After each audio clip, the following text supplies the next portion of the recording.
Primorska padina Velebita do sada je na sreću ostala djelomično pošteđena većih građevinskih zahvata. Njezin vršni dio, gdje se s planinskih livada pogled širi na Jadran i otoke, pravi je znamen Velebita i upravo je to ono najljepše što hrvatske planine mogu dati. Krševit je to kraj, gdje se tamne velebitske šume tek naviruju prema Mediteranu i upravo je ta oporost očuvala male šumske površine od eksploatacije. No izgleda da je došao red i na ove posljednje mirne planinske oaze. Šire područje Štokić-Dulibe na srednjem Velebitu, kamo se do sada moglo stići tek pješice i gdje su mnogobrojne zvijeri pronašle svoj mirni dom, moglo bi od sljedeće godine poprimiti sasvim drukčiji izgled. Ta, prema riječima svjetskih putnika, izuzetna prirodna cjelina usred Europe postaje ugrožena zbog nečijih apetita za zaradom i krivo shvaćenih prioriteta.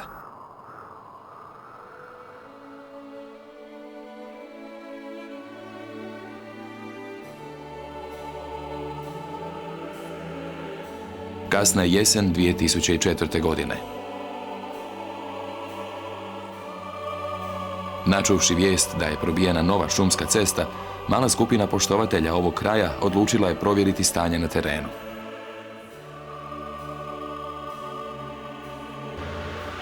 Prelazimo livadu do Kozina plana i kroz zaleđe Šatorine vozimo se kroz razrovanu šumu, koja je još nedavno bila netaknuti predio.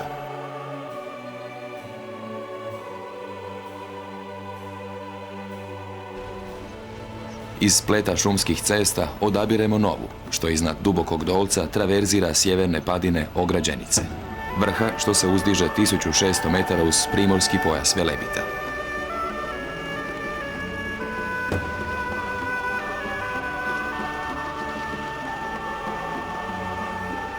Teško je gledati tu svježu ranu na mjestu koje smo poznavali kao miran i očuvan dio planine. No glad današnjeg svijeta za drvetom ima svoju logiku i nju je teško osporiti.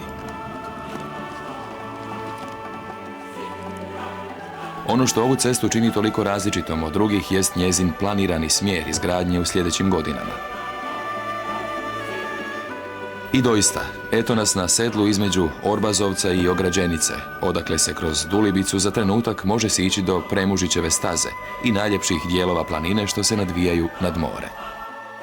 A to je dio Hrvatske koji ni pod kojom izlikom ne bi smio biti poharan.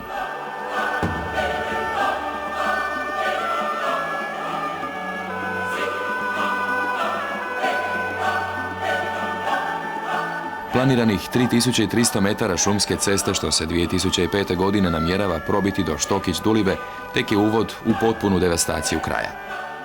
Nekoliko stotina metara cesta bi prolazila u samu Premužićevu planinarsku stazu, što je građena još prije 80 godina, s namjerom da približi ljudima najljepše dijelove planinske Hrvatske. Naš današnji odnos prema blagu prirode koje smo naslijedili upravo je sramotan. Velebit je proteklih nekoliko godina devastiran više no desetljećima prije.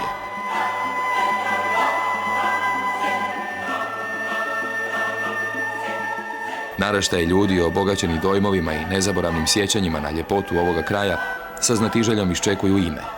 Ime onog službenika državnog tijela za zaštitu prirode koji će staviti svoj potpis na dozvolu da bager i eksploziv zauvijek unište sklad ovog posebnog kutka hrvatske prirode.